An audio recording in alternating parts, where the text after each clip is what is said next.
see my screen?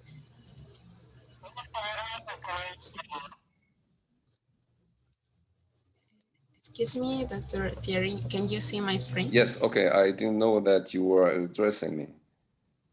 Okay, thank you. Well, hello everyone. Welcome again.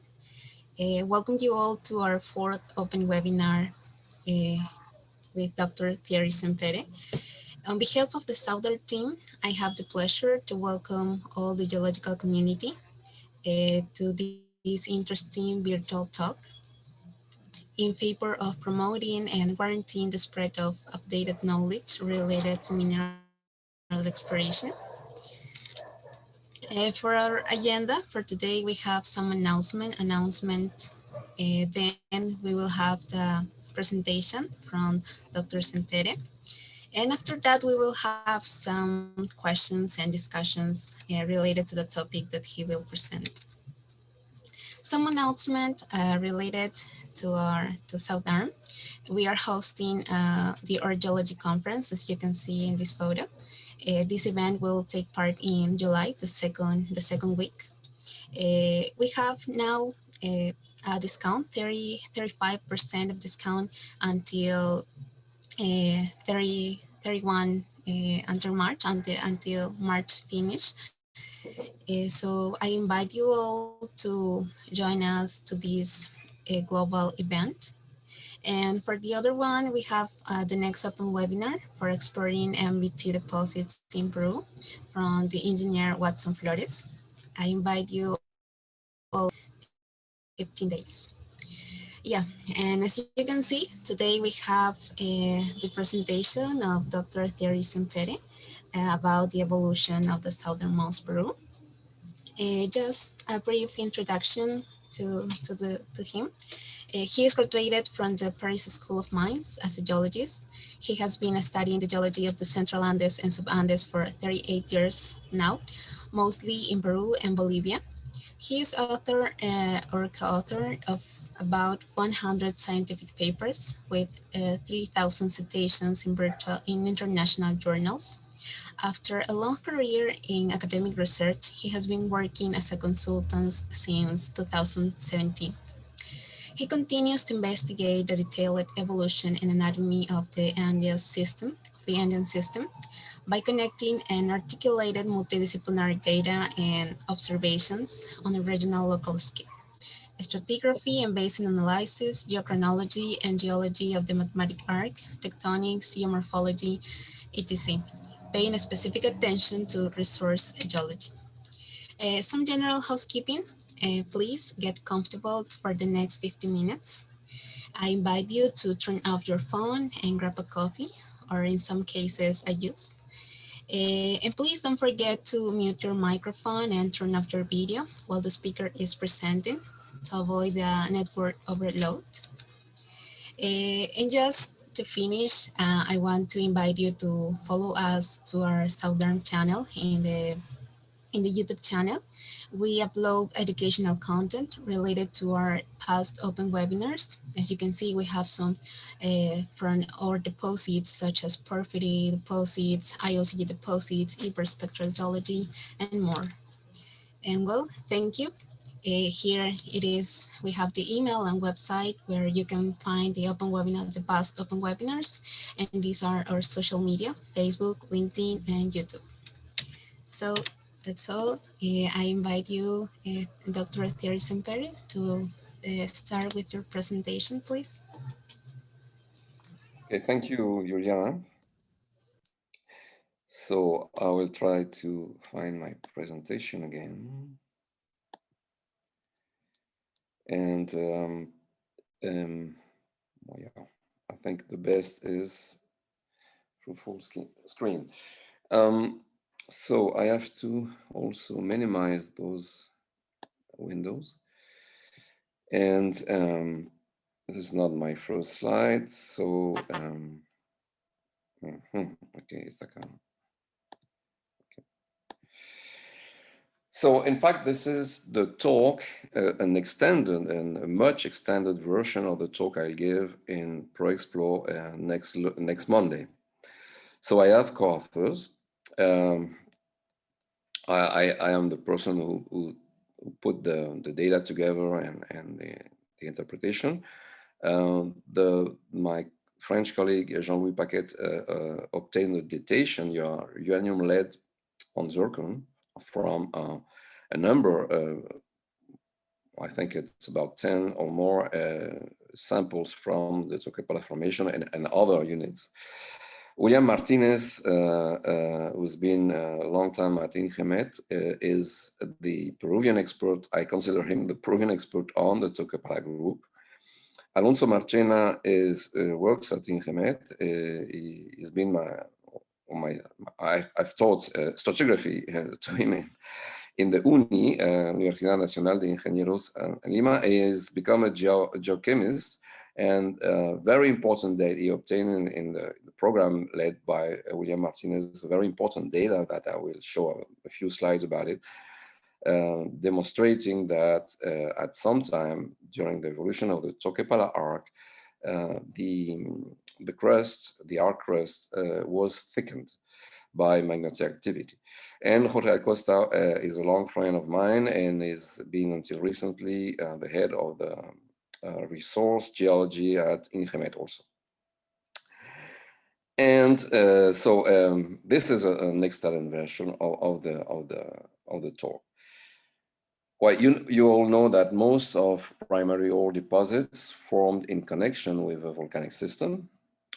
Here, well, it's a diagram by Edenquist and Lowenstein, 94, showing the connection between epithermal and porphyry deposits, but there are many more complications.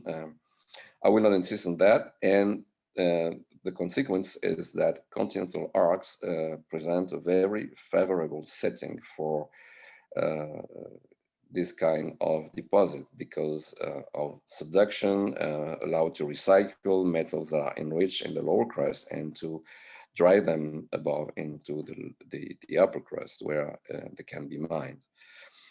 So the issue of the arc is a very important issue. And I've been studying the migrations of this arc in southern Peru for about 15 or maybe 20 years now. Yes, 20 years.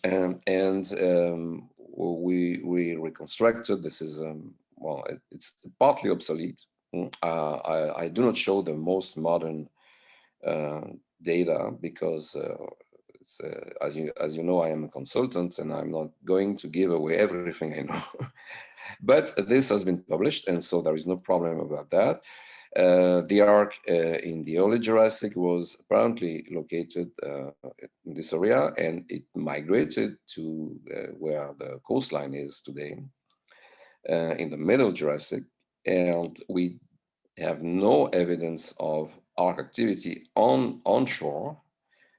This means, in fact, that the arc probably the arc products are located now below the Pacific Ocean in this area.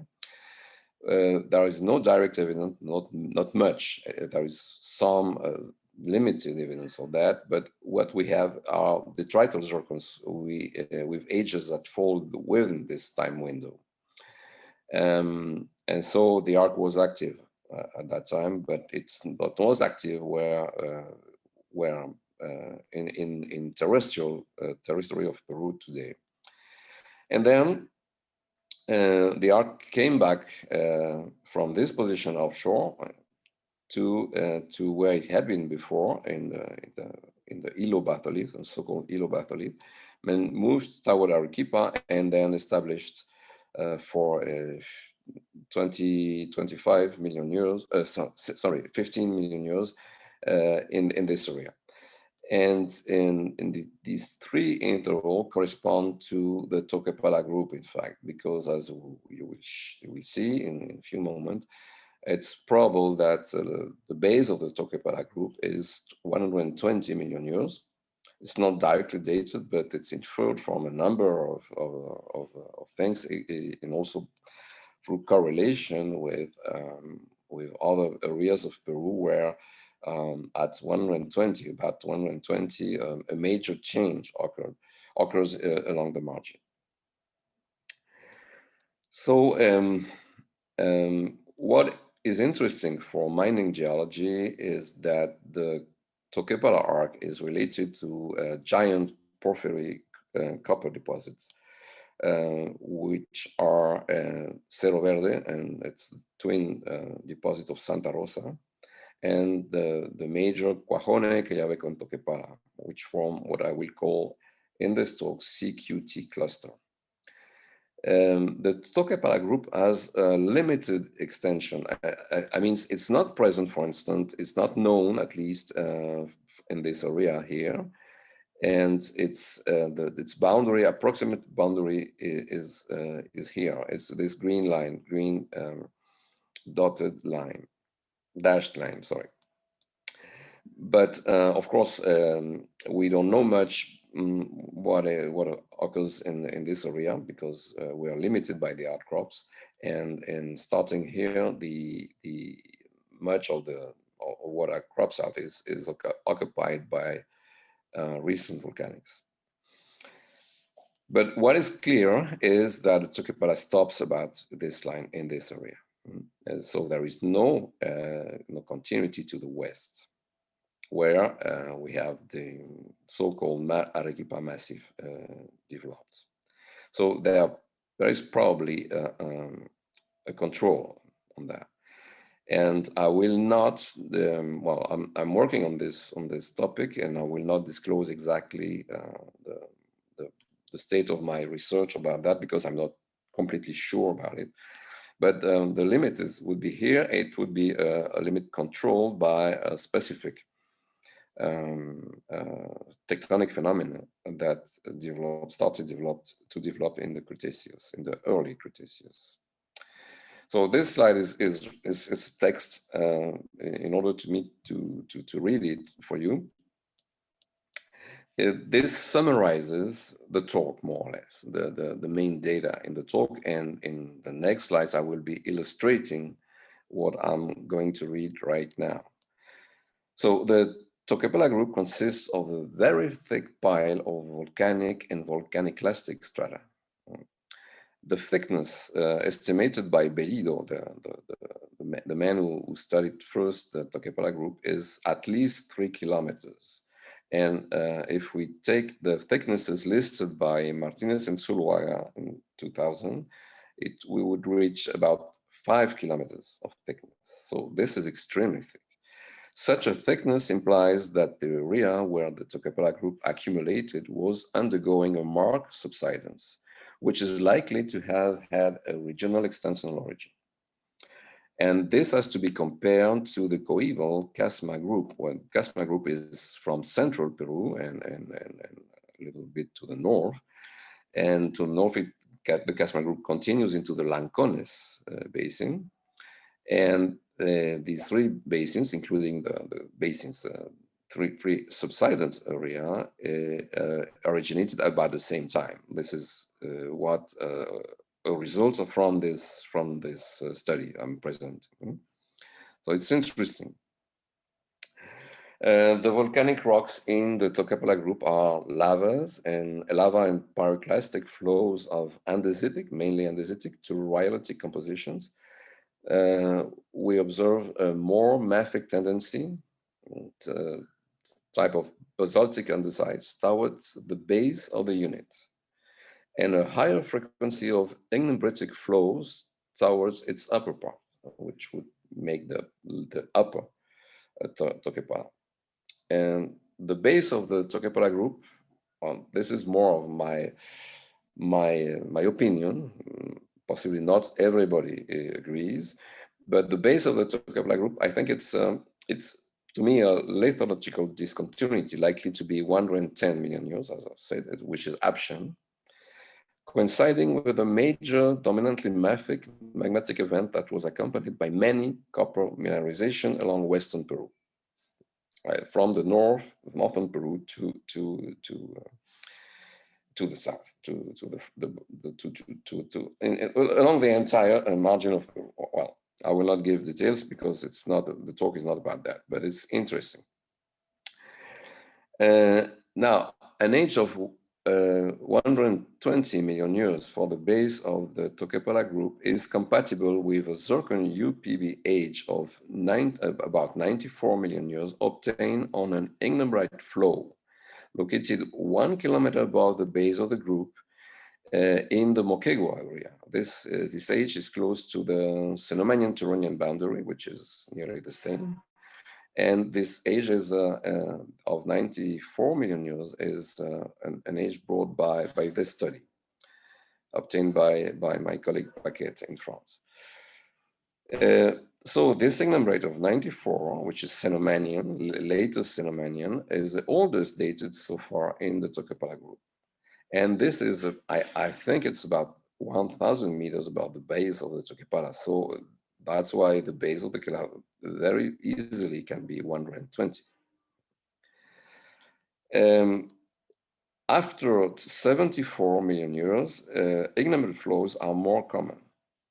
This is, well, it's, I cannot be sure whether it is 74 because I have an ignimbrite which is 78 or 77. But after 74, they are frequent. The Toquepala group continues to accumulate until at least the lower Paleogene, and the youngest ignimbrite dated so far is 63. It's another result from our work north of Tacna. What can be seen from integration of all kind of data from Arequipa to Tacna is that a significant magmatic flare-up occurred from 74 to 61. This includes not only volcanic rocks, but also plutonic rocks, reflecting a notable increase in the magmatic production of the arc, which resulted in its growth, which means the thickening of its crust. And this has been, as I repeat, demonstrated by INGEMET, by the team led by William Martinez, and especially by the results obtained by Alonso Marchena in his thesis. So this I had independently deduced that should have occurred, and INGEMET demonstrated it had occurred. A thickening of the crust had occurred. That's why we are presenting this work together.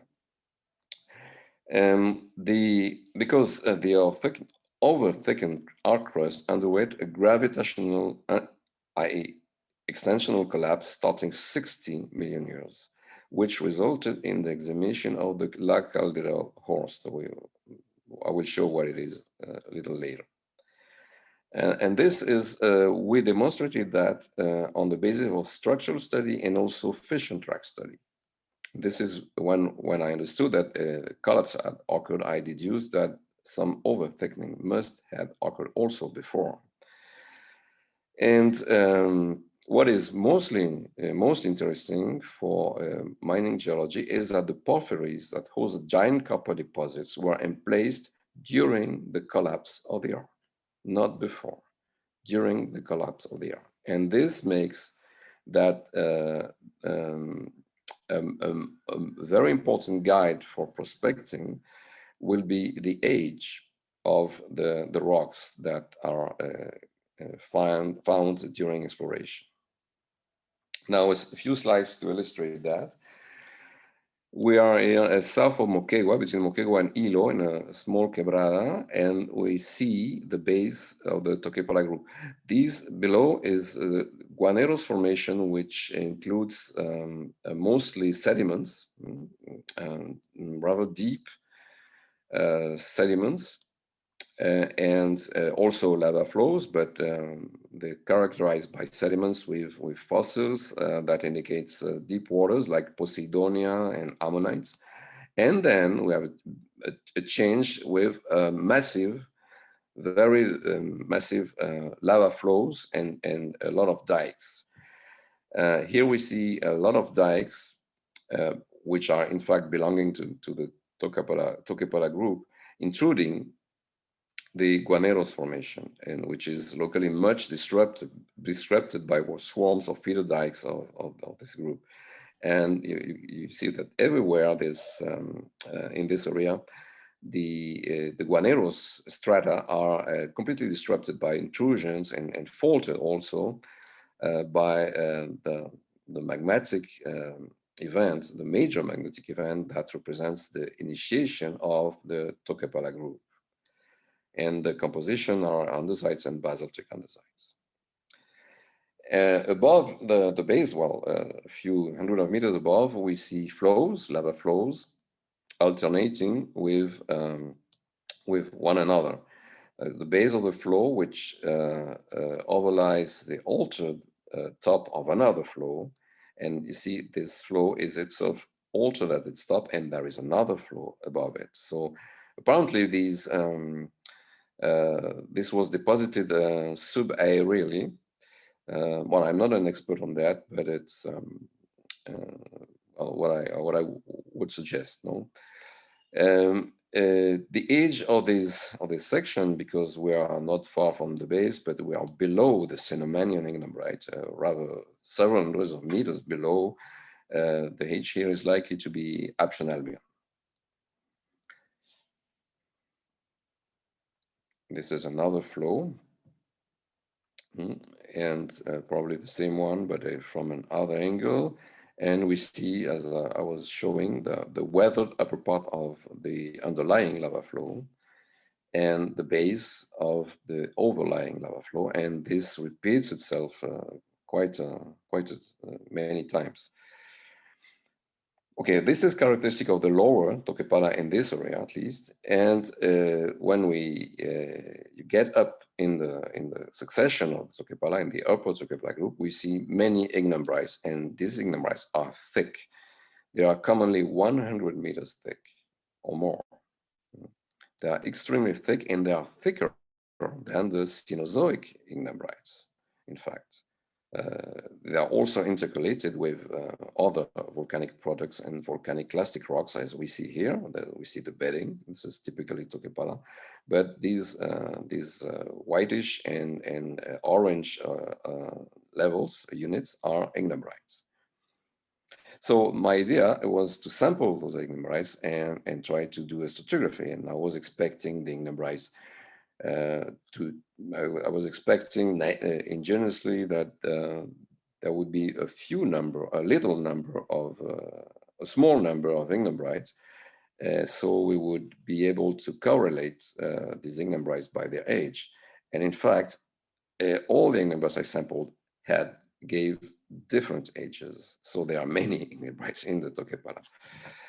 What was sampled? This is Ilo, Moquegua, Sama, Tarata. I'm sure that Adan remembers Tarata. Cuajone, Toquepala, Quellaveco. What was known, what has been published by Simmons in his PhD dissertation, are ignimbrites from this area. And what we sampled, or I sampled, are noted by these purple circles here. And so it's much more extensive than the sampling done by Simmons. So it's interesting to compare, and I will show the results. First, the oldest ignimbrite, as I already mentioned, latest Cenomanian, presents this facies, and it's rather foliated because of the strength of the flow, but it's an ignimbrite, and about 100 zircons were dated from the ignimbrite, so the real age is quite precise, but it's around 94. It's not published yet in a detailed paper. And this is the ignimbrite, the youngest ignimbrite, which is north of Tacna, 34 kilometers northeast of Tacna. Northwest should be, I think. Well, it's Danube, 63, and it's in normal fault contact with an andesite flow here. And the normal fault is evidenced by the riddles you can see here. There are many normal faults in the area. So, well, we have many more data and adding the ages obtained by Simmons, we reach this chart, which is published in ProExplore this year. The ignimbrites are here, the oldest and the youngest, and most of ignimbrites around Quellaveco, Cuajone, Toquepala are here, by here. There are some detrital ages, or I will not comment. These are the ages in local plutons near the CQT cluster, around the CQT cluster, which is interesting. And I also plotted the ages, the uranium, zircon, uranium lead ages obtained on the porphyries. And what appears is that we have a continuum, at least from this age, which should be 76 or 77. We have a continuum of ages, which is quite interesting because it suggests that the porphyry emplacement is occurred at the end of the one process that started with the Toquepala Group. These plutons dated, because not all plutons are included in this chart, because there are many more. There are also ages and published ages from the Tacna area, which are quite interesting, but they are not on this chart. And these plutons near the Cuajone, the CQT cluster, are the plutons that record. Alonso Marchena has shown that these plutons record crustal thickening. So the porphyries were in place at the end of crustal thickening, according to his chart. I will develop that, I will detail that later. This is quite interesting because what we see here is the change in the CQT area is at 59 million euros, exactly there. After 59, we have porphyries, ages on porphyries. Before 59, we have ages on plutons, from the coastal batholith, from the Yarabamba batholith, as is called, as a name used by Ingemet. No? The Yarabamba group of plutons from the coastal batholith. So it's interesting to compare with the results recently published by Nathwani et al. This year, and I think the paper was issued in January. These are the ages from around Quellaveco. In fact, the paper is mostly on the Quellaveco, and these are from the plutonic rocks, and these are from the porphyries. And Simmons had also ages, published ages from Cuajone and Toquepala, which fall in this range here. So from Quellaveco, it's about the same. And the change, you also observe a change, and this is, I've calculated the mean. It's the change here, which between this and this, and it's very close to what I was saying, 58.55, which is nearly 50, rounded to 59, particularly the same from the previous slides. And what is quite interesting is here the samples are arranged according to cross-cutting relationship. So the youngest, this is a post-mineral dike. This is a late porphyry, and these are all the porphyries, and this is the oldest one. And at least these ones were in place at about the same time. It's difficult, it's nearly impossible to distinguish this. And the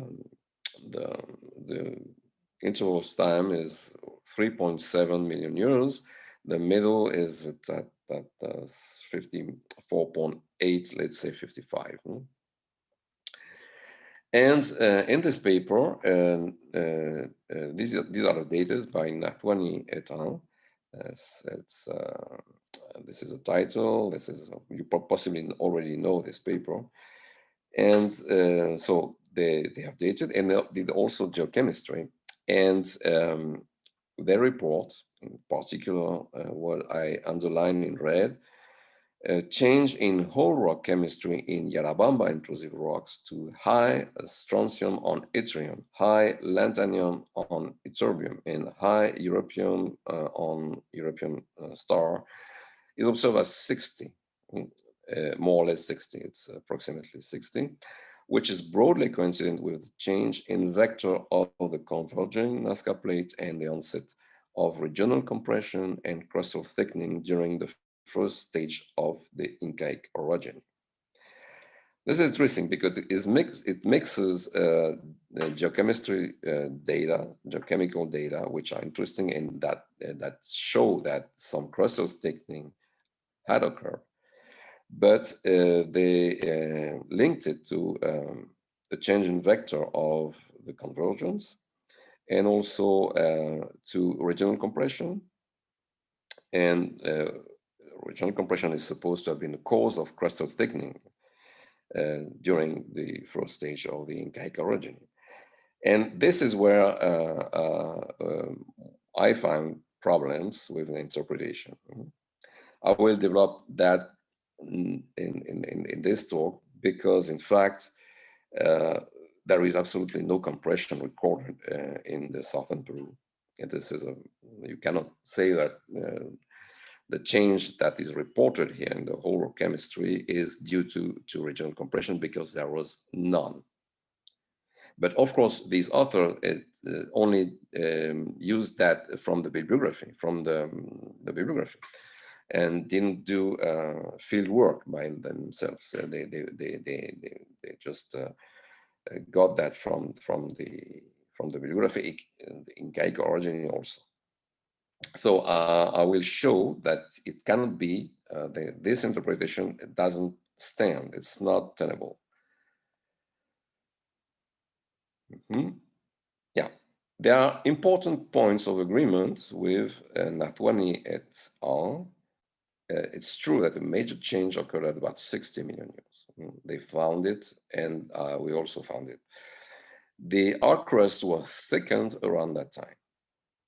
They see it from the geochemistry, we also see it. But according to them, it started 60 million years. And according to us, it culminated at 60. And then there was a collapse. However, there are serious problems with their interpretation, but not the data, the interpretation. There is no evidence of any significant compression in the entire region, and that was already noted as early as James 71, Kono et al. 89, and so on. The few reverse faults that can be observed in the area are likely to have been gravity-driven. Subduction has not caused any shortening in southern Peru, except where the Nazca Ridge is being subducted. There are reverse faults. Not only et al. Cite the Incaic orogeny or Incaic tectonic phase. In fact, the concept of Andean tectonic phases is obsolete. And there is no evidence that there was a significant abrupt change in convergence directions at 60, which is required for their interpretation because they see that the change is really marked at 60. So their data need to be interpreted in a more realistic tectonic framework. This is the paper initially published by Pardo, Casas, and Monar in 1887. And as you see, of course, there is a change in the convergent direction in southern Peru and everywhere. But you see that in this area, the uncertainty is extremely high, especially for this anomaly at 59. And so it's impossible to say with certainty that there was an abrupt change in the vector of convergence. And I take advantage of this discrepancy to present something I usually add in my talks concerning tectonic phases, because this is a concept, and the paper by Natroni et al. Show it again. This is a concept that is plaguing Andean geology until today, and I show it will plague it for at least one decade ahead. I want to explain how these concepts are born. In the geosciences, we have observation, or we get data, analytical data, and so on. And these are reliable. Well, observation are sometimes not reliable, but most of the time the geologist describes something and it's real. like an angular unconformity, for instance. With that, we use an interpretive framework that is preferred by the team or is fashionable, and sometimes fashion is, is a factor important, especially in France, because la moda de Paris is something very important, and French are very sensitive to fashion, and I can confirm that because I still hold the French nationality. But we need to process these observation and data, which are reliable, with an interpretive framework, which is not always reliable. And we reach interpretation, which can be wrong, in fact, because if the interpretive framework is wrong, then the interpretation will be wrong. This is why I've printed the word interpretation in a very pale gray, while these observation data are printed in black. And I will take an example. Before taking an example, I will talk about geomyths. The term geomyth was created by Dickinson, 2003. Dickinson is there now, but he was a very, very famous geologist, very intelligent geologist from the University of Arizona in Tucson. And he had this little paper, very interesting, where he was pointing to the existence of geomyth. And what I just explained in the previous slide is how geomyths are generated, in fact. And Andean tectonic faces form a geomyth. They are a geomyth. And this is why I say it's plaguing Andean geology, because this is something that is not real and is used all the time to explain this or that. It's like a magical concept, and unfortunately, it's misleading. Let me explain in more detail. What geologists in the 20th century observed are angular unconformities. But at that time, this is correct, these angular unconformities still exist, of course. But at that time, the interpretive framework was that all unconformities result from short-lived regional compression. Everybody believed that. And when I started to do geology in the Andes, my colleagues, the French colleagues, told me that. They taught me that all unconformities result from short-lived regional compression. And I had a doubt. How? Well, why all unconformities result from short-lived regional compression? Why not something else? They couldn't explain it to me. This is the way we work. Okay. So that was fashionable at that time. And this resulted in the definition of Andean tectonic phases.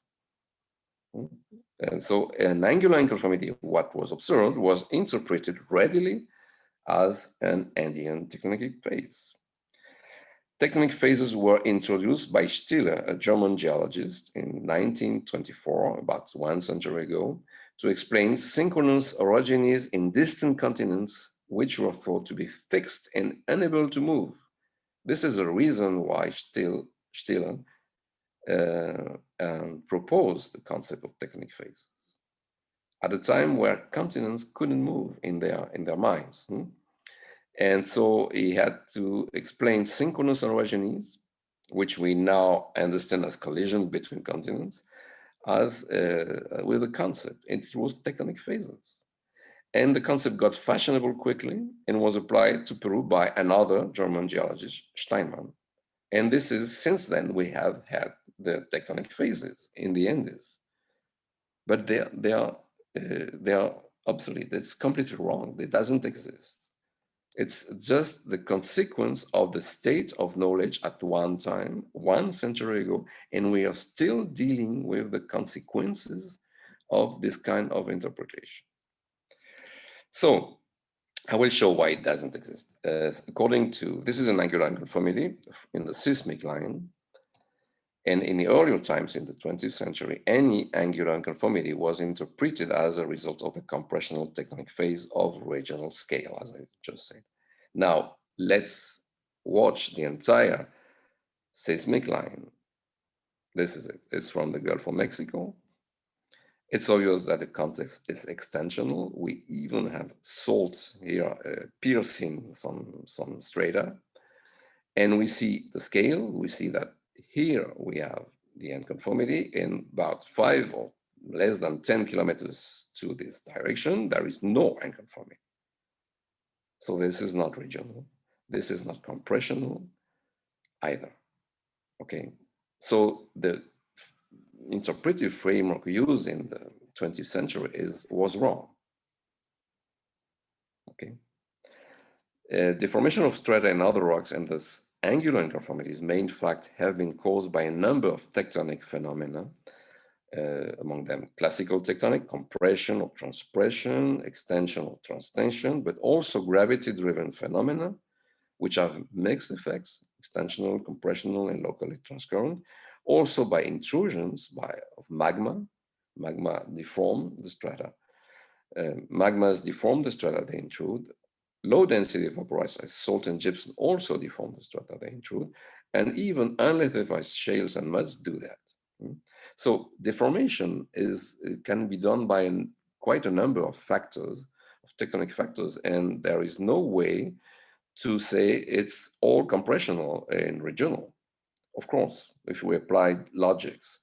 So when we see an angular unconformity in the field, we have to use an updated interpretive framework, and we will reach other interpretations adapted to each case of unconformity.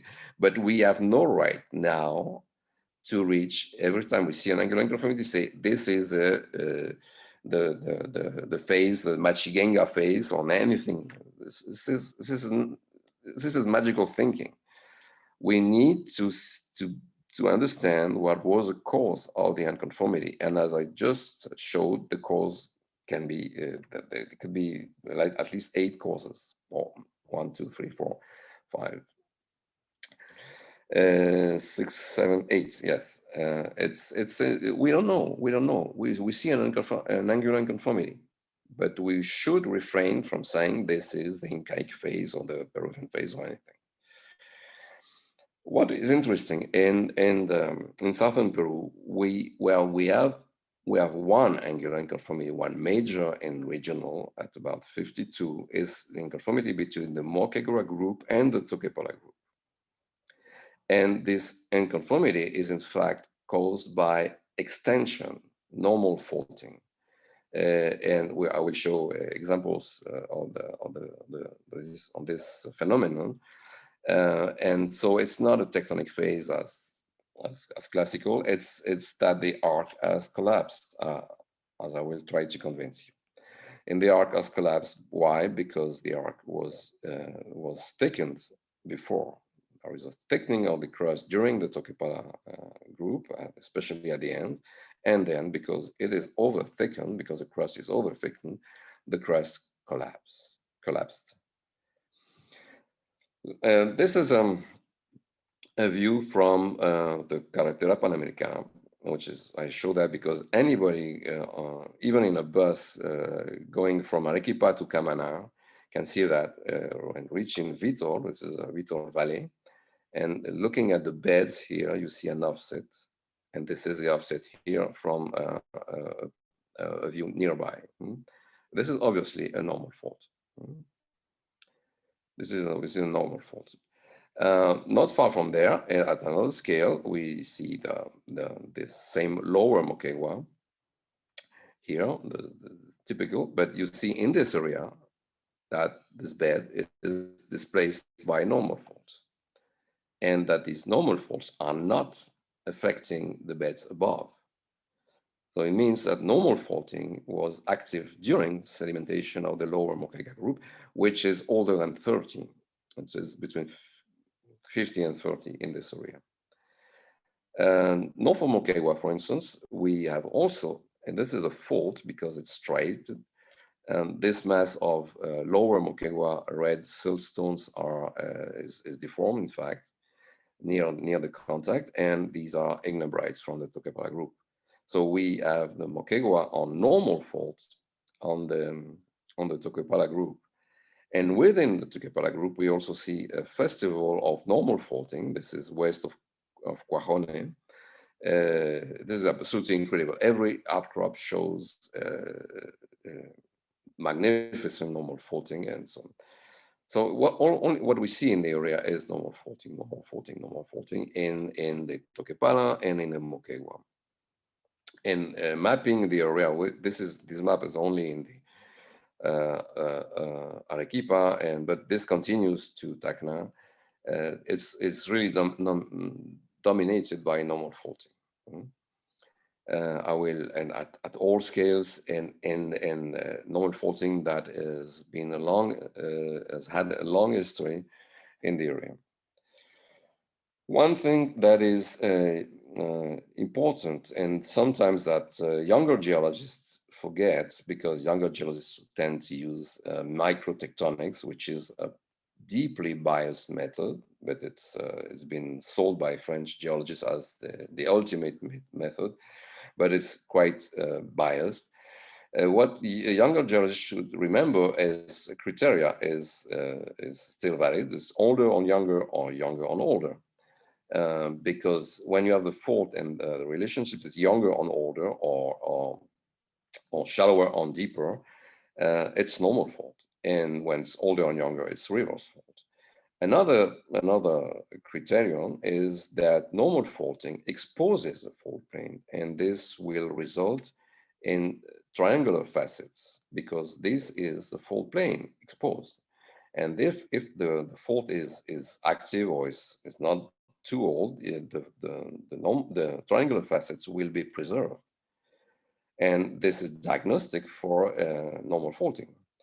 While thrust faulting is, on the contrary, buries the fault plane. You won't see it. It cannot fabricate, it cannot produce triangular facets. Some triangular faceting, a small one, can be produced by strike slip faulting in this case. So it's interesting to look at the geology of southern Peru from this point of view. What we see here is in the Majes Valley near Toran, we see a fault, and we obviously see that this fault is reversed because it produced this compressional flexure in the Miocene beds. But in fact, this upsection, the offset disappears. It's clearly here affecting we have these Paleozoic strata on the Miocene, on this area, it's Miocene Oligocene, but it rapidly dies out upwards, and the offset is about 200 meters. But what we see here, where the fault also exists, is that we have late Paleozoic strata on the basement. So the relationship here is that we see the fault clearly, and this is younger on older. So this fault, which we see as reversed, affecting Miocene strata, initially was normal. And the inversion of this fault has not been able to cancel the normal fault relationship here. And so the reverse motion of this fault on the reactivation is only about 200 meters. And the biggest motion, according to that, is normal. So people concentrate usually on that. This is Andean compression, so on. But this is very little shortening, very little shortening. It's almost no shortening at all. It's about a few tenths of meters of shortening. This is not going to thicken the crust. And what we see, in fact, that the fault is a major normal fault that was very partly reactivated. So this is the same slide. And now let's go to Zafranal, for example. What we see, I insist on the triangular facets. I will show now what we see is just a festival of triangular faceting. And this is a fault. This is a Lluclla fault.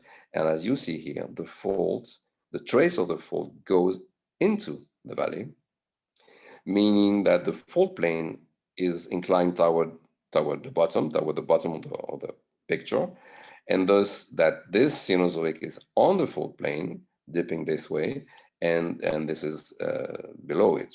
This is the hanging wall, this is the foot wall, and we have the relation of younger on older. So this is normal faulting with facets. This is a normal fault. It's obvious.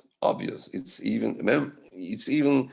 was even mapped as an author by a French geologist who liked very much to find reverse faults, but in that case, he mapped normal faulting in Sempere in 85. But nowadays, this fault is mapped as reverse by some geologists. And it's a pity because it's a magnificent normal fault. Another fault linked to this system of Lluclla fault is here. You see the tertiary, this is the contact, you see the normal fastening, which is a little perturbated by erosion, but you see also the fault plane dipping into the valley, see here. So the fault plane dips toward us, and so we have younger on older, and so it's a normal fault again. And the Lluclla fault is here. What I've showed is somewhere here. Yes, it's along that. Zafranal is in this block, and on the other side of this horse, there is another fault, which is a Guasalda normal fault system, and which is interesting. Cerro Verde is not far from that, but you can't see it because I will. It's Cerro Verde is here as far as I remember, and so the arrow is below the map. I'm sorry for that. But I will show. Yes, you have it here. Cerro Verde and Santa Rosa here, and this is a map we produced. We published by Demouy. It's Demouy et al. It's not Nuri, it's Demouy. It's another error. I had little time to do that, and so in this area of Cerro Verde, Arequipa is here. We did a lot of datation on uranium lead, on zircons, and we came up with two major plutonic epochs in this batholith. One is early Jurassic, 200 to 175, which is also present in the Zafranal area. In fact, Zafranal is Jurassic, is early Jurassic, as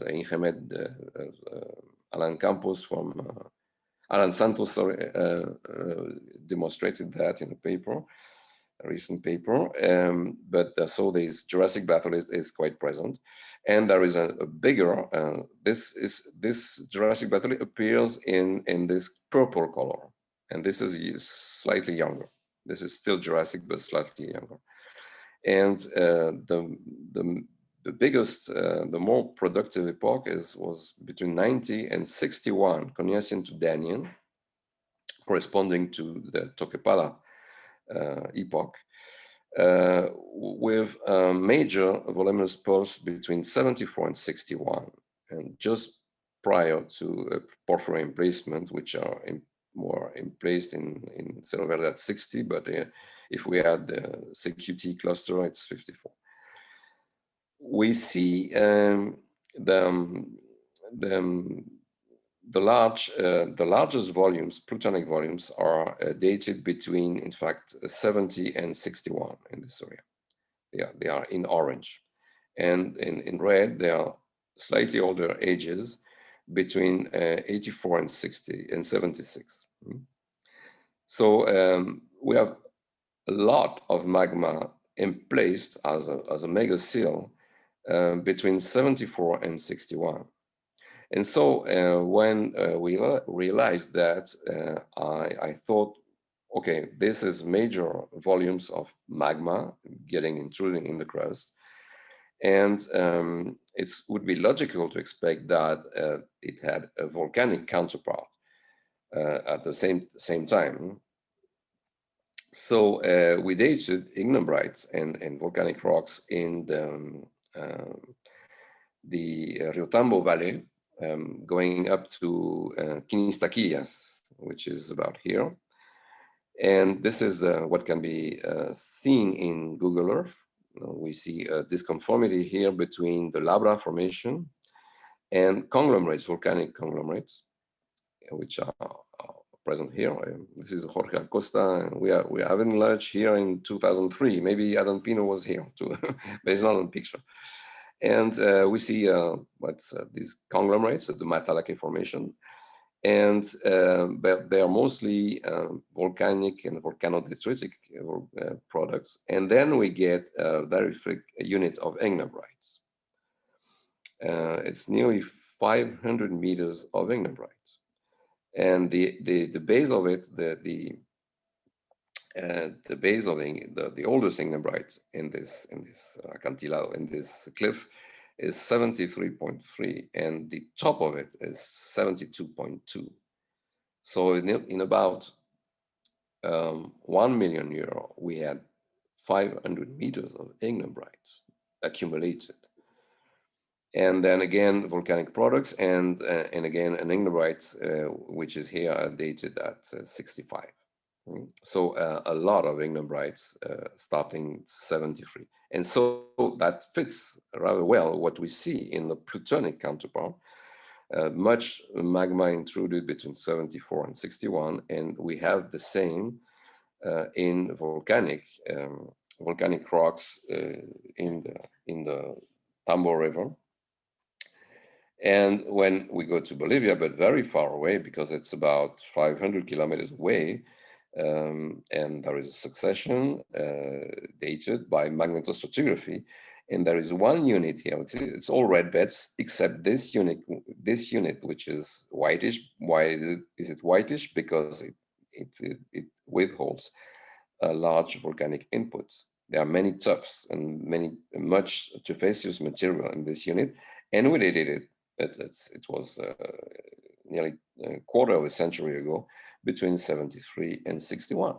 Again, so it means that the arc was extremely active between 73 or 74 and 61, as is recorded in Peru by the prutons and is recorded also by the volcanic succession in the Tambo Valley.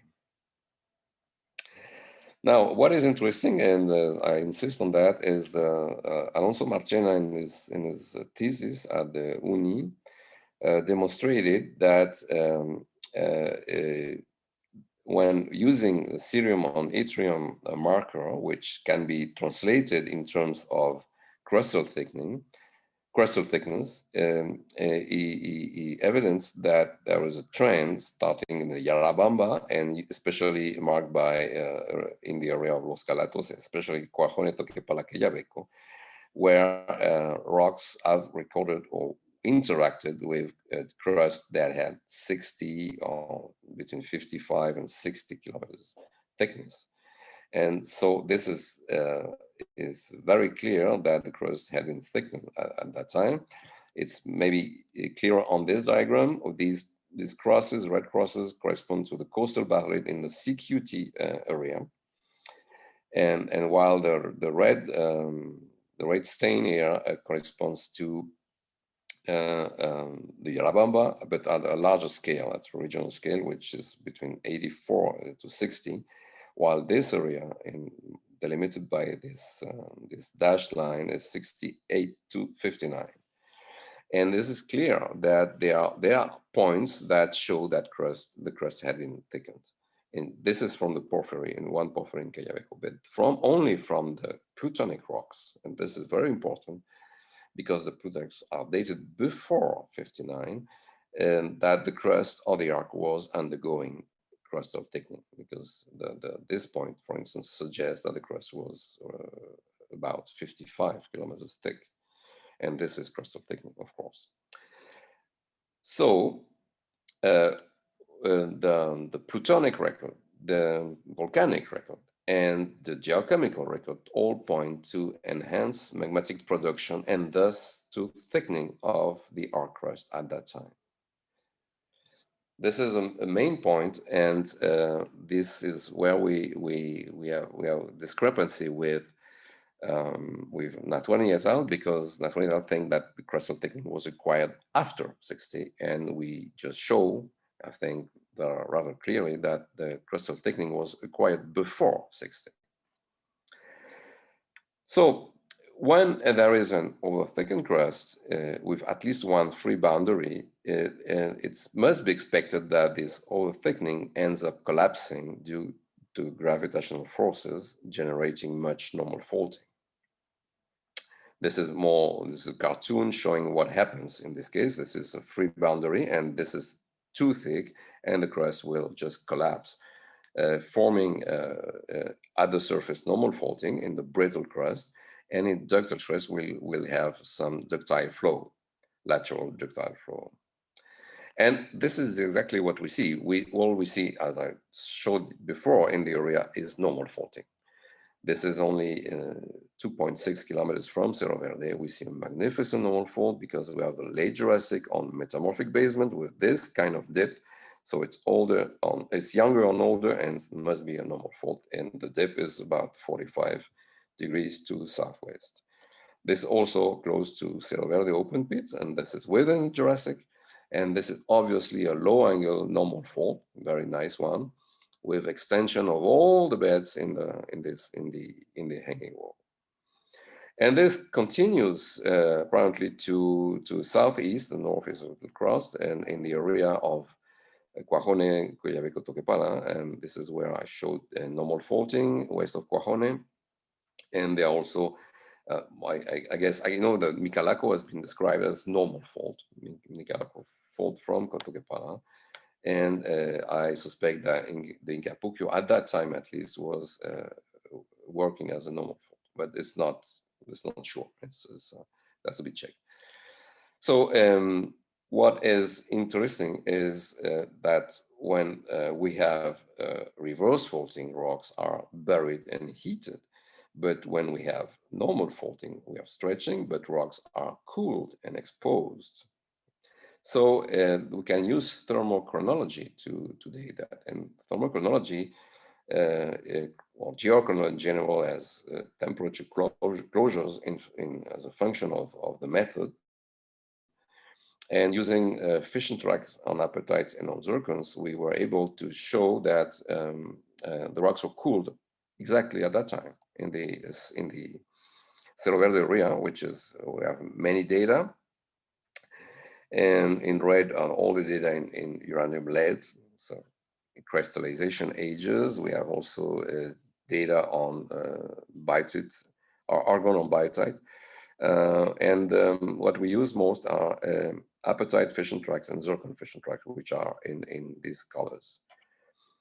So these are the results. Of course, the bad thing about fission tracks ages is that the uncertainties are sometimes very high, especially in old rocks. So this is the uncertainties. But what we see is that there is a mean, more or less, in this area. These ages can be modeled. I will show in the next slides. But what is clear is that porphyry in the Arequipa belt, meaning to Toquepala, were in place in this range. And what we can see from the geological relationships at Cerro Verde, there was exhumation in this range.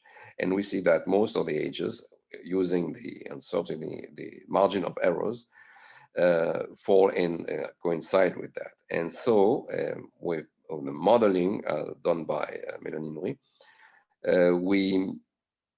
we see that exhumation occurred while more or less just before or while the porphyries were emplaced, and exhumation occurred just after the flare up between 74 and 61. So exhumation cooling followed immediately the flare up, and the porphyries were in place at that time. And this is why we defend the idea that there was crustal thickening before 60 and then collapse, during which the porphyries were in place. This is very important. So we have the normal faulting exposes rocks and results in uplift, exhumation and uplift. And the relationship at Cerro Verde, near Cerro Verde, are the following. What we know from the models by Silito, for instance, is that The systems are organized in an upper part of the system with volcanoes. The porphyries are below the volcanoes, connecting them to the batholiths. I will say the batholith, the plutonic magma reservoir. What we have at Cerro Verde is that the porphyries intrude the batholith. The porphyries younger than 60 intrude the batholith older than 62. And so we need to uplift the batholith in order that the porphyries to exhumate the batholith, in order the porphyry to intrude it, because it's otherwise the porphyry should stand above the batholith. Mm? And what we also have is that Cerro Negro has this shape, and it has here a pyroclastic dacite. This is a volcanic rock. So we had a volcano standing on this surface. It's dated 57, which is the age of porphyries in the CQT cluster. So we need to have had some phenomenon of this. We see here in the system younger than 60 in black, and in pale gray below is a system older than 62. And this explains why the porphyries at Cerro Verde are intruding the plutons, the batholith older than 62. It means that the system older than 62 was uplifted. And because of the ages we have, and all uranium blade of zircons, we need to do that about 61. And again, we are at the same time span, more or less. This is very interesting. This is simple, but it shows that something terrible happens around 61 in this case. And this is also recorded by the Ages, published a few years ago, and then do not integrate the Ages published recently by Netroni et al., but the same by comparing data from Cerro Verde, Santa Rosa, Cerro Negro, Cuajone, Quellaveco, Toquepala. We need a mark exhumation at 61 to 59. It's around 60. This is what I've already shown. So this explains that while the porphyries are all this stringer of ages is continuous, and we have the porphyries just after having had the plutons from the batholith. Something happens in this area of CQT at 50, 59 in this case. Okay, so I'm reaching the conclusions. I insist on that. There are important points of agreement with Nathrani et al. A major change occurred at 60.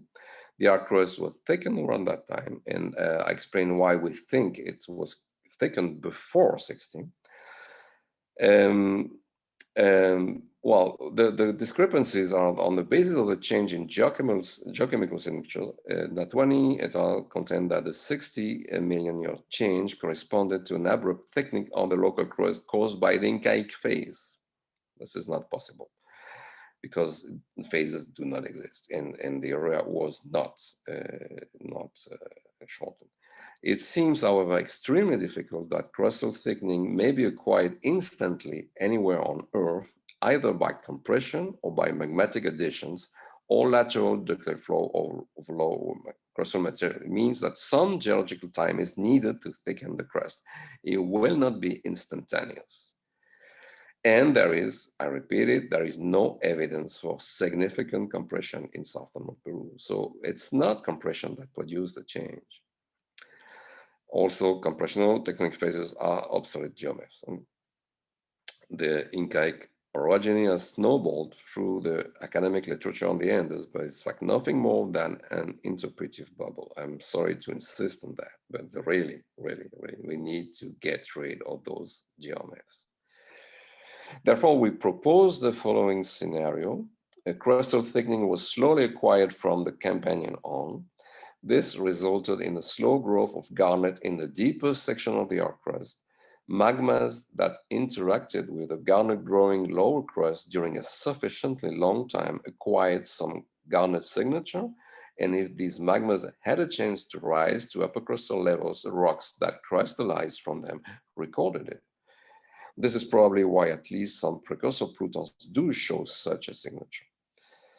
And then the collapse of the arc abruptly started to release deep magmas that had acquired a garnet signature before 60, because extension releases stresses, and deep magmas are allowed to rise at last, before 60, and allowed to rapidly rise. Zircons bearing a garnet signature studied by Netroni et al. Would simply have crystallized after 60 from magmas generated slightly before 60 and bearing a garnet signature.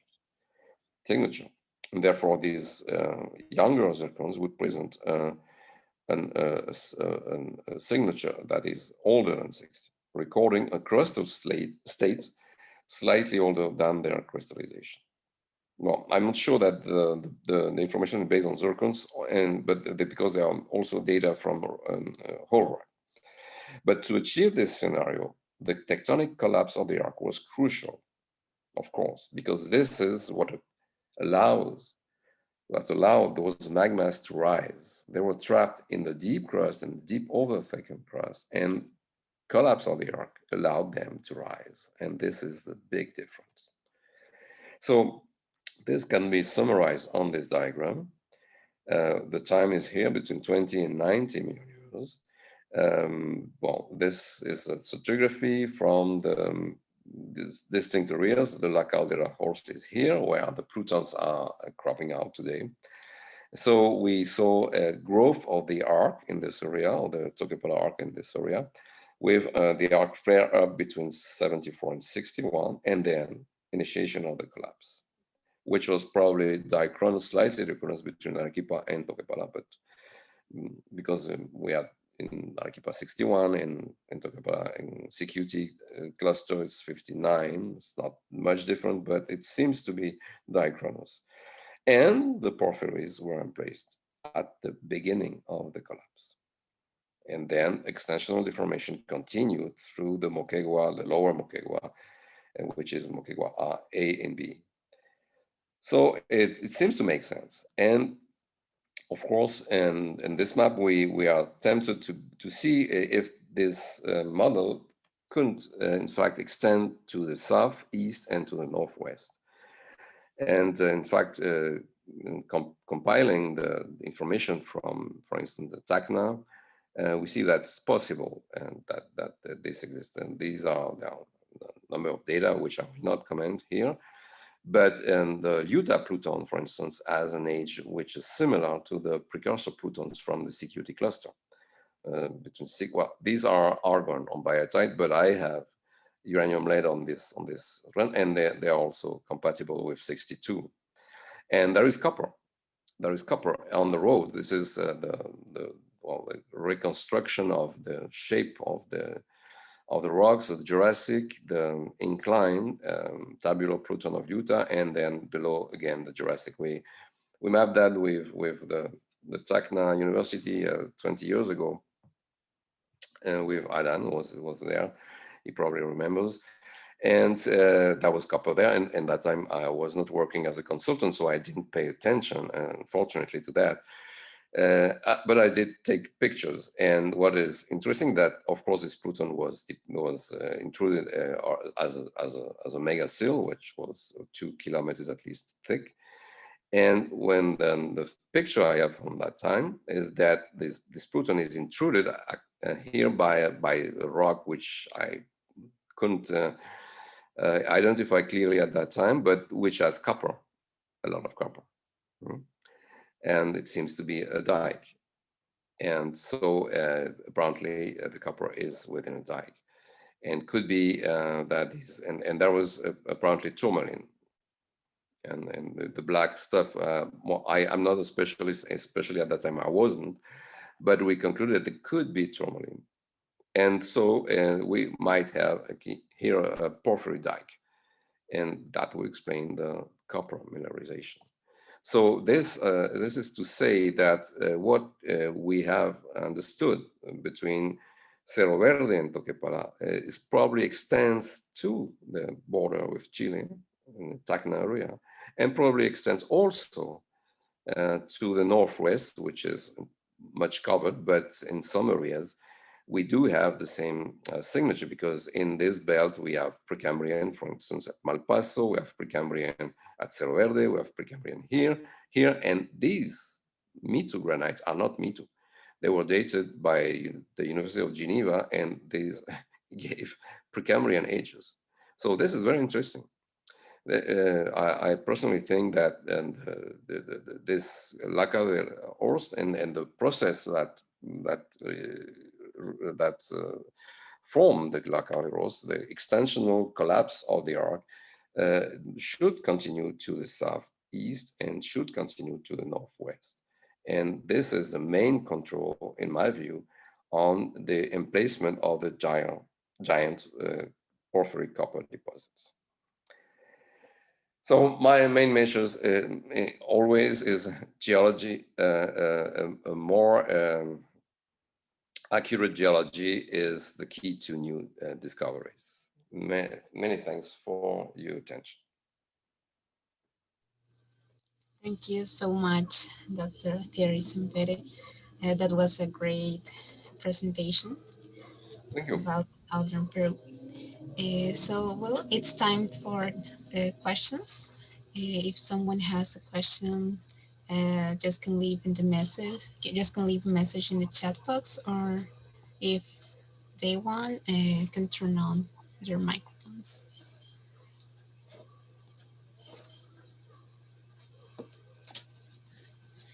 O en caso de tener preguntas en español, también las pueden dejar igual en el chat y las podemos traducir o leer con el doctor.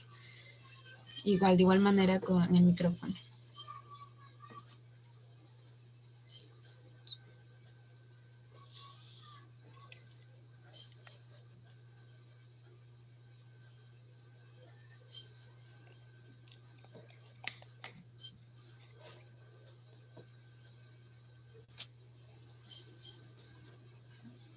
Excuse me, Dr. Sempere. There's a question. Someone asked if is there any chances to find a porphyry undercover? It means beneath the cover. It depends where. It depends where. My point is that the giant porphyries were emplaced during the collapse of the arc, and they were emplaced in the arc. So the La Caldera horst is what remains of the arc. What remains of the arc, and this is why it stands as a horst. Therefore, I would suggest that this is the first order hypothesis to follow the horst. The horst is partly covered, especially to the northwest, but it's also partly covered to the southeast. So yes, but it's not a simple question, because you have to analyze in detail where you want to explore, because the geology varies.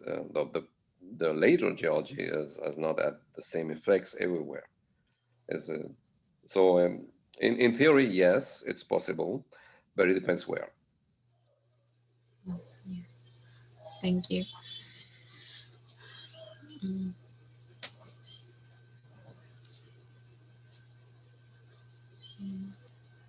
I don't know if someone has another question. Sí, aquí Adán Pino. Terry, bueno, la presentación, pero igual me queda la duda. ¿Cuán intensa fue la extensión para poder llegar a permitir que un batolito llegue a aflorar y llegue a levantarse tanto para hacer la roca caja de los siguientes eventos magmáticos? Porque la compresión la explica, pero ¿cómo la extensión puede llegar a explicar ese evento?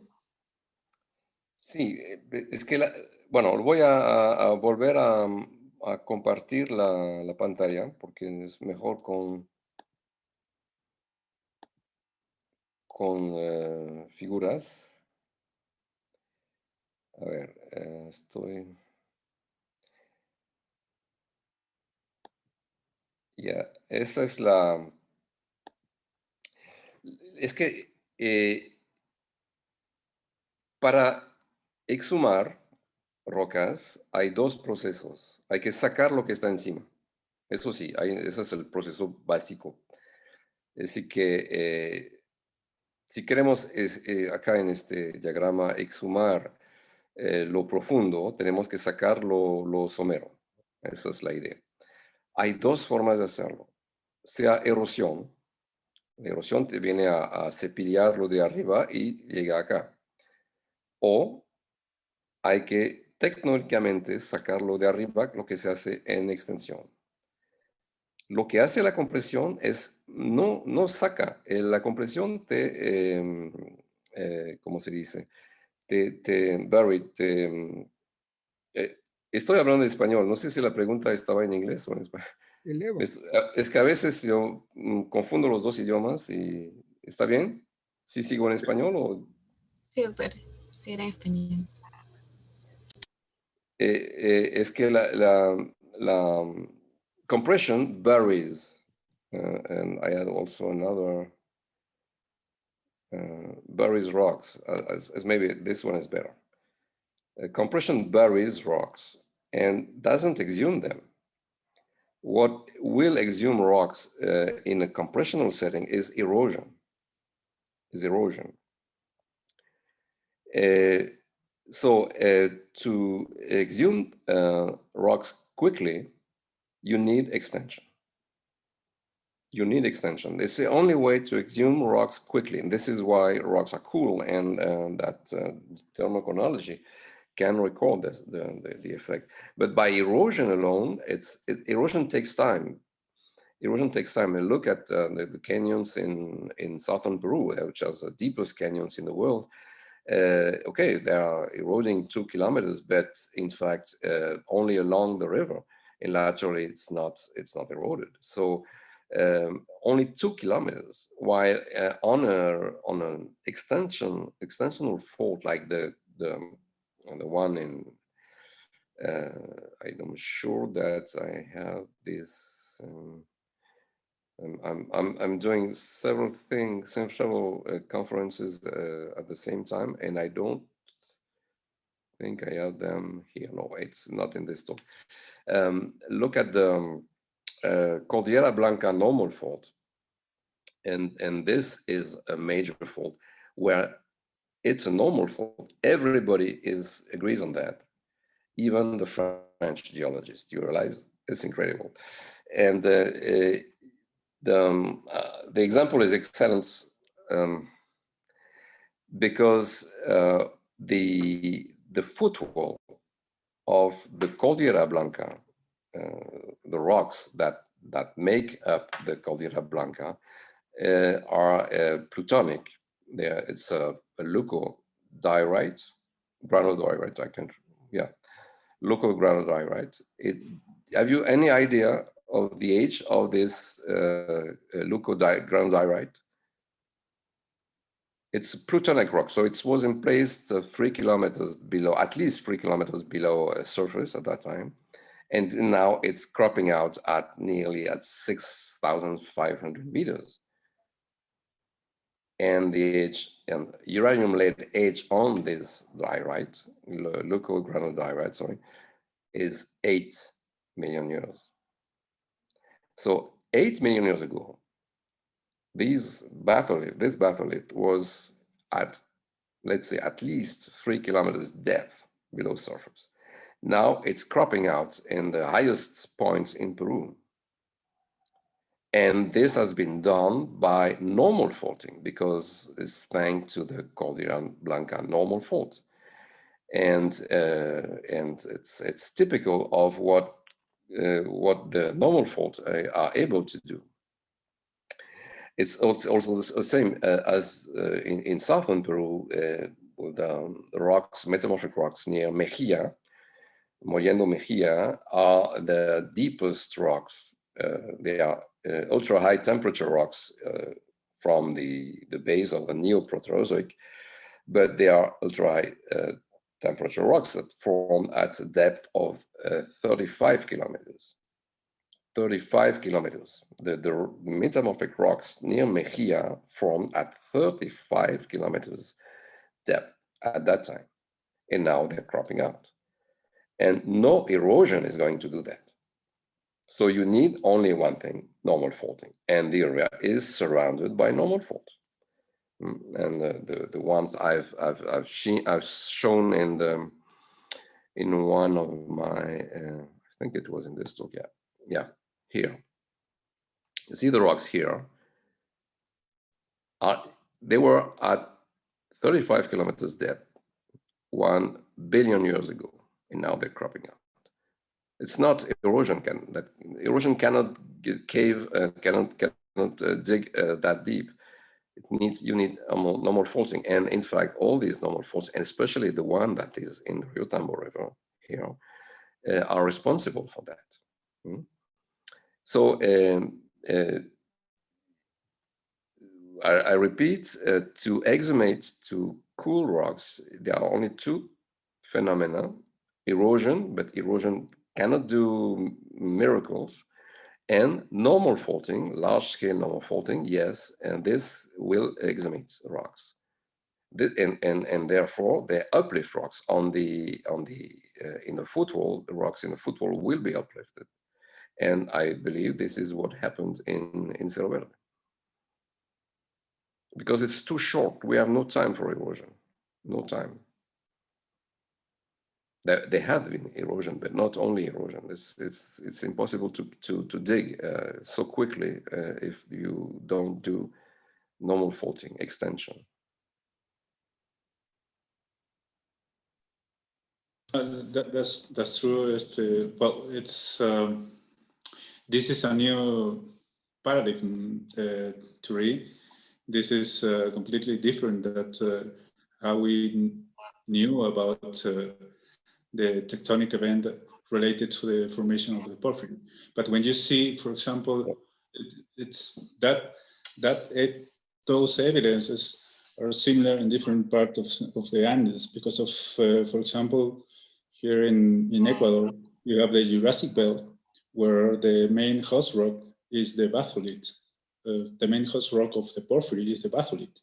That means the difference of age between the batholith and the porphyries are only 5 million years. It's similar than the Paleocene belt in the south of Peru. I'm saying that because of that means that maybe the extension, it's the process, the tectonic process that produce that consequences in the crust.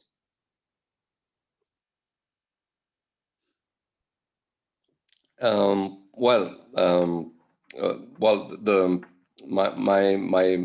speakers are not that good, so I didn't. There is some vibrations in my computer. I have to buy a new computer. I know. I will do that as soon as possible. But my speakers are not that good, and I didn't get everything. But what I understand is that I know that this is new because all papers, especially the one by Natwani et al., insist on the role of compression for intrusion of porphyries and so on. But I agree. Maybe in other parts of the world it's like that. But what I like is geological reality. I don't like models, and I strive to study what is real, and then to explain to build a model from what the data. No? Beware of doing things the other way, because if you start from the model and you want to find that the model is correct in the field, this is also possible. Many geologists do that, especially in the academy. But in that case, in the case of southern Peru, what appears there is that we only see extension, apart from a few reverse faults which exist. I've shown one. I'm not hiding that. but it's minor. It's minor, and this, of course, is difficult to date a fault, but according to geological relationship, has been an extension since the Carboniferous. For instance, there are faults, normal faults, very nice low angle normal faults from Oconia. I could date muscovite from these faults and gave an age which is close to the Carboniferous Permian boundary. And so, and then I have evidence in other places for extension during Triassic, and then evidence for extension during the late Cretaceous, and so on and so on. So it's incredible, but it doesn't fit at all effective the usual narrative about the building of the Andes. I will try to talk about that in my central talk on Tuesday evening during Pro Explore, to show that we are impeded to progress because of geomyths. And I see that Ronald Luther is asking for a Dickinson reference. I will show him. I will send him if I have his direction. We do handle geomyth. We do handle geomyths. Tectonic faces are terrible. This has brainwashed entire generations of geologists, even myself, and so on and so on. What we do have in the Andes is a lot of normal faulting. This is incredible. It sounds incredible because we have been taught and brainwashed that the Andes were formed by compression induced by subduction of the Nazca Plate against the margin of Peru. I'm not talking about Chile because maybe different laterally, but in Peru and in southern Peru, the first vigorous normal faulting are in the eastern caldera. Otherwise, there is very little shortening, very little shortening. And so the origin of the crustal thickening responsible for the formation of the Andes is not shortening. I can explain why the subduction doesn't produce shortening. It's why I didn't prepare that. But it's this is not new, in fact, because James 71 and Kono et al. 89, who are geophysicists and brilliant people, from their data deduced that magmatism, arc magmatism, was the main cause of crustal thickening in southern Peru. And I've done nothing else than to again find the same. It's I'm not the first one, and maybe I will be the last, but I swear this is correct. I started to work in the Andes thinking that those papers by James and Kono were wrong. I was myself brainwashed at that time. And I ended up realizing that they are correct. They are correct. The southern Peru in that area doesn't show shortening at all. It's not shortening by subduction at all. This is not correct. This is a myth. This is a myth. And the talk was not about that, but I will talk about it on Tuesday. And what my message for this talk, for the today's talk, is that for application to exploration, is that to rethink completely the patterns, the hypothesis, to locate things and so on. It's not easy to explain that in few words and without maps. It would take days to talk about that using maps. It's a very important for exploration, and yes, this is very important for exploration. And I agree that it's new. Maybe you're feeling uncomfortable about that. It's normal. It's normal. When I realized that myself, slowly, took me years. I was feeling uncomfortable, and when I was trying to talk to colleagues about that, they would just laugh, more or less. And it's correct. If I dare today to talk about that, is that really I think it's its reality is like that. Yeah. Yeah, thank you, Thierry.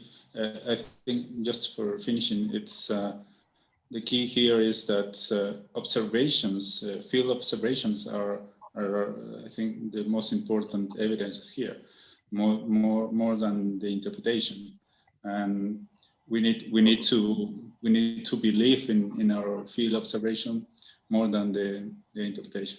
That's it. Thank you, Thierry. Gracias, Alan. Gracias.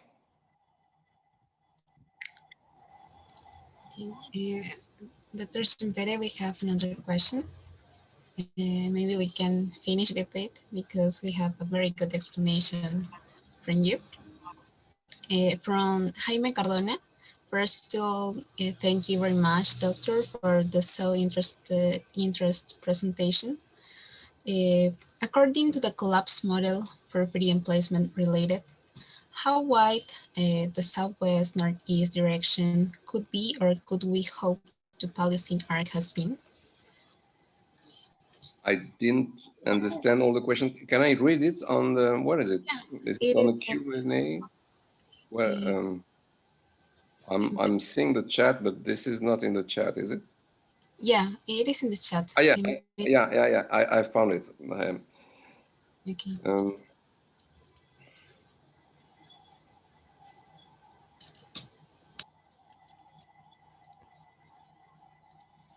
Well, I would like to. I need to go back to my presentation again to show that in a map.